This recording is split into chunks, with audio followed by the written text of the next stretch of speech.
Hi, I'm Michael Sansolo, and welcome to Shopping with Michael. The public conversation about food and nutrition just keeps getting bigger.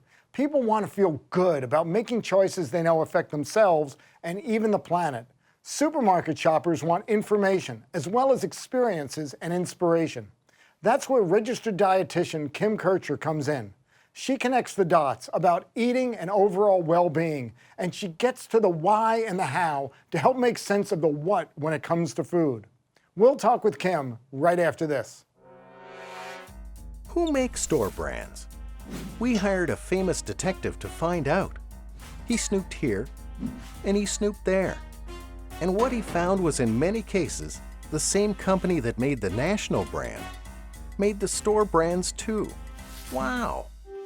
Then he found that many store brands are made by manufacturers who specialize in store brands, experts in working with retailers to give you great products at great savings. Wow! But most important, he found that store brands have to meet the same government standards as the national brands. What's the difference between store brands and national brands? Usually, only the price. Store brands. Be your own detective. Welcome back. Kim Kirchherr has worked for some of the country's largest supermarket chains as an advisor to shoppers on nutrition and well-being. She focuses on how we can think differently and benefit from the science we know about food, nutrition, and agriculture. Kim says healthy food intake is all about balance and enjoying occasional treats while making informed decisions. Moderation is key, and with planning, all of your favorites can fit in just fine.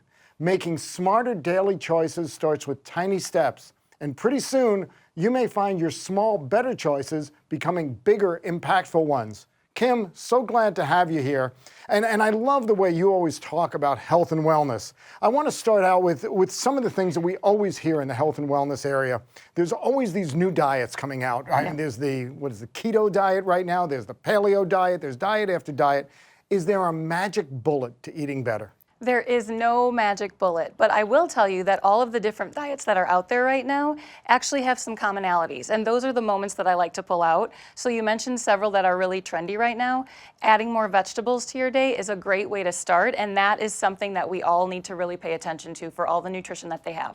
I've known you for a while, so I know some of your philosophies on this. You believe we shouldn't deprive ourselves. If I really like ice cream, it's not going to kill me to have a little bit of ice cream in my diet. How do we create this new balance so that everyone is looking to get thinner, to lose weight, to eat a little bit healthier? How do we make the simple steps that get us on that road? Simple is the key word. You want it to be something that every day might even look a little bit different. So if it's health and well-being one day, it might be your birthday and that's going to look a little bit different because you have to work that birthday cake in. So the way that you want to look at this is long-term practical application. And every day, every meal, every snack, that's a little bit of a dance that's going to look different. So when you go into the office and you've got donuts available, well, maybe you want one. Can you have one? Can you have half? You don't need to have 3, you don't need to have 7, but if you make that choice, what can you do later to balance and offset those calories? Okay, so what can I do later? I've gone in, they've got donuts. I'm not going to eat 7, I promise. Good. But I have 2. How do I balance it off? I would say add in some activity, get some walking in, maybe take another lap around the office, and then look at what you're doing, and maybe you were planning a dessert later. Maybe you'll wait to have that dessert to another day. So it's all about the context of that full day and saying, okay, well, gosh, did I have my fruits and vegetables today? What have I had for lunch? How do I balance those choices out? Because where that magic bullet conversation comes in is people want it to be one food. It's never one food. It's that context, that whole day, that whole week, that whole month. And if you make wise choices most often, you've got room for those treats that are unexpected. All right, you have a lot of training in this area. Most of us are getting our dietary information from Facebook or from friends, which I know can take us all over the place. How do people find someone like you to get informed information, to get the kind of knowledge that will lead us to having a better diet? And what can we do in the supermarket so that we make better choices? Well, all kidding aside, there are dietitians on Facebook, so as long as you're following some of us, that's really helpful. But I would say really looking at your source is key, so I love that you brought that up, because there is a lot of passionate people with a lot of ideas, but passion does not replace training and knowledge. So if you follow someone and you're not quite sure who you're talking to or who's telling you what to do, look into their background and make sure you understand. Do they have training? Do they have a degree in nutrition or exercise? Whatever you're trying to accomplish. And make sure that who you're taking your advice from is actually a trained professional. The other things are just fun conversations. We all love to talk about recipes and people love to share ideas, especially if they're successful in this space. You can get inspiration from anywhere, but when it comes to managing your health and your well-being, you want to make sure that you've got trained professionals on your team for that. Kim, I know one of the big changes in the supermarket industry, a lot of stores, a lot of companies have people like you working for them now. So it's possible the store I go to, I could find a resource like you to give me some of that information. I want to start with some simple things because you're going to make it easy on me and hopefully on everybody watching. We've got a couple of different size plates here. What is the point? Large plate, small plate. Will that actually make a difference for me? I say yes, because if you look at this, it's just human nature to want to fill your plate. So if you have a large plate, you're going to probably put more food on it than if you have a smaller plate. And if you look at these lips around the edge of the plate, there's quite a bit of space there too. So always thinking, you don't have to make every meal Instagram friendly, but if you make your plate pretty, it's really very part of the eating process to make sure that you have something that feels really nice. A smaller plate with a little bit more fullness to it feels nice. It just looks good. It's a great presentation for yourself. And you've got some measuring cups here. How should we be using those? Yes, I love when people say they estimate their portions, but they've never actually measured them. So it's amazing to me how easy and fast this is. Measure out your rice, measure out your pasta, your fruits, your vegetables, put it on the plate that you always use, and then you have a much better guesstimate of what you're actually taking in.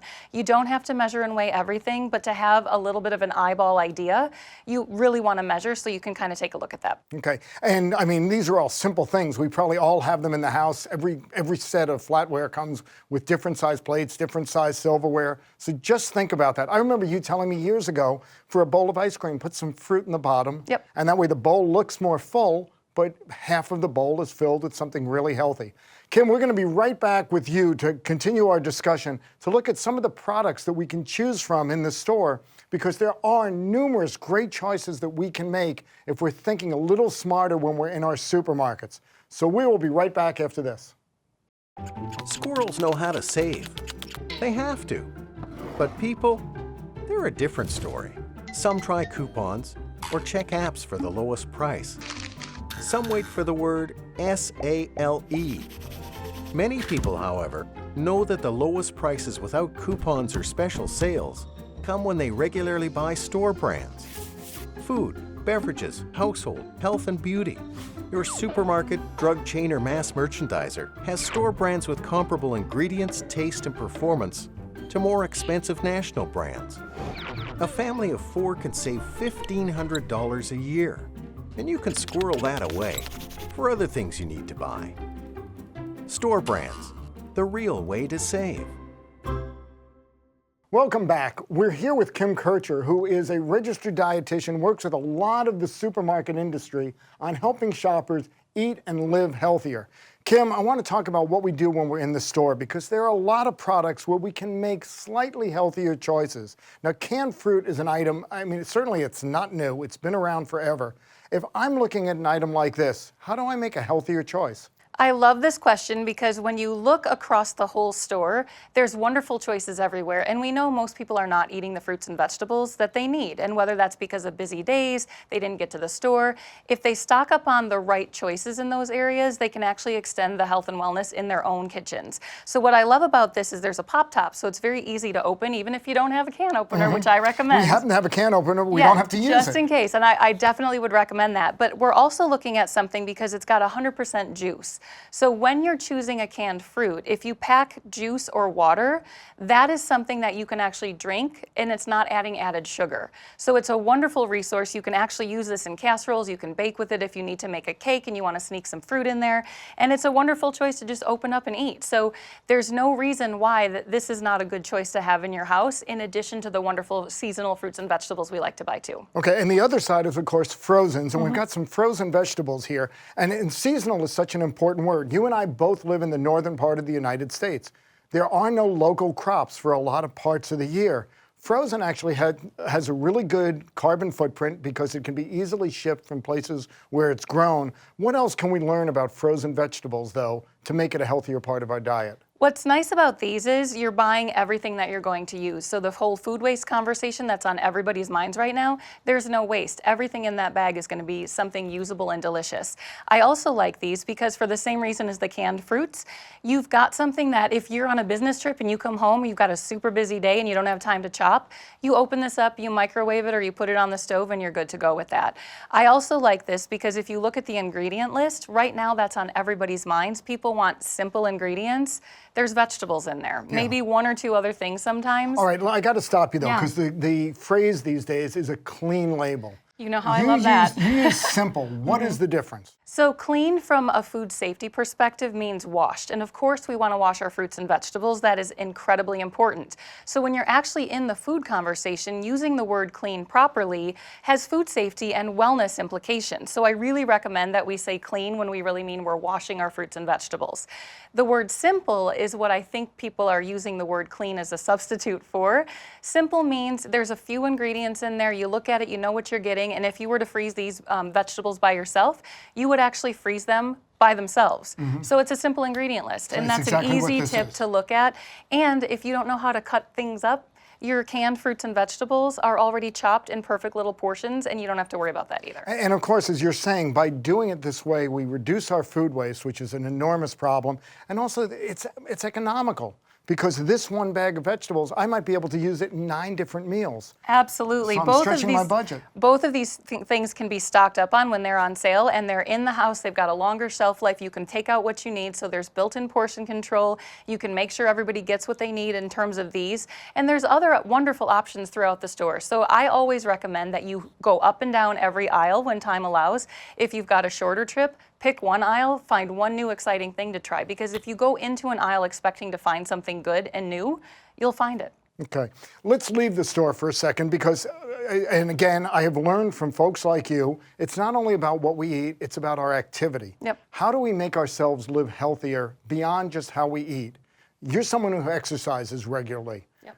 But before, you had talked about the importance of just even walking. What can people do to live a little bit more healthy life? I think people taking extremes is not necessary. So if you're sitting on the couch all the time and I can get you to even walk in place or go grab a glass of water from the kitchen on a commercial break, those kinds of little moments add up over time. And if you're in a meeting, for every meeting that you're sitting in, go take a lap around the office. If you're grocery shopping, intentionally go around the store, park a little bit farther on the nice days, maybe not the really cold days, or it's raining, whatever, you adjust that and your health and wellness can shift as the weather shifts, as your time allows. But sneaking in those moments of activity are super important. You don't have to train for a marathon unless that's what you want to do. If you are not moving, you need to move. And guess what? Cooking, that burns calories too. So cooking for yourself is activity. I love how you said it because there are simple, small things we can do in eating and in activity. And in one case, we'll be eating healthier. In the other case, we're getting a little bit more activity and we will become healthier. It doesn't take an extreme diet. It doesn't take giving up all foods that have a certain look or spelling. You can just make small changes and have big results from that. Kim, I know something that gets talked about a lot these days is the gut. Our digestive tract, that people are looking at how do I eat healthier? How do I make that part of my body work better? It's so important to our well-being, how we feel, our energy. What do we need to do to make our gut, to make the whole digestive tract healthier? What should we be eating? What should we be doing? It's so exciting that this is a topic of conversation right now because our bodies are these amazing machines that do so much for us and everything's connected. So a decision that you make with your food and your nutrition choices is going to ultimately impact so many different systems in our body. There's tons of great stuff and research going on right now about gut health. While that continues to march on, we know that there are really important things that we need to get. Enough fiber, making sure that we're getting a balanced diet. It sounds very basic and simple, but it's like an aha moment for people now because it's like, well, you think about fiber for heart health. Wow, I didn't think about it for my gut too. And that's the cool thing about nutrition is when you look at a balanced plate and you look to make sure that you're getting all of those food groups that you need, it's going to feed your gut properly. It's going to take care of all of those things while we're learning what the science is still telling us. And it's also doing all those other wonderful things. And that's what I love about nutrition is when you make those good choices, it's kind of like multitasking inside your body for you because one good choice on your plate benefits everything that's going on inside your body. So it's kind of a cool way to look at it. And I like the way you put it. We are a machine and we got to keep all the parts working. Kim, thank you so much for joining us. You really taught us so much about nutrition today. You know, it's easy to get confused with new information on food. It's so readily available these days, yet it's absolutely important to keep up with the latest science. We just can't forget what we already know about what our bodies are truly capable of. That way we can take care of ourselves and still confidently choose our way through and enjoy the healthy and delicious food that we buy, prepare, and eat every day. See you next time on Shopping with Michael.